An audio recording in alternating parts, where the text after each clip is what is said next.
Usimuzie mtoto mdogo mwenye hela nyingi, unasemaje? Unasemaje? Mimi bwana, mimi ninachosema namuombea. Maana yake bwana Samba anasema shamba kama chikuta kinye minucha. Huyu dogo hajaanza toboa. Tutamwombea maana kupata kwako kupata kwetu. Au sio? Bwana udogo hana dhambi kwanza. Huyu dogo naye apate kabisa. Maana hana ngwana nazana. Mngo ujumbe gani huo? Yaani ujumbe wangu kwanza ndamgambia azidi tukuiva na tunakuheshimiana nani. Maana utu wangu wapi? Tumeuza iona kwanza. Tumeuza hiyo. Oya kwa heshima Kigenda azame kwenye chuma anaji hapo. Wewe bro. Oya kwa heshima. Subiri. Kwa heshima Kigenda ingia kwenye chuma. Oya kwa heshima Kigenda huyo hapo. Oya kwa heshima Kigenda. Sasa je. Ambie mtoto. Oya. Mchango na akaya. Wasamba oye. Oya wapo.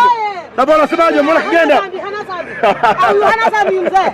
Asiaki kijana haja. Kwanza naja kama mzoga.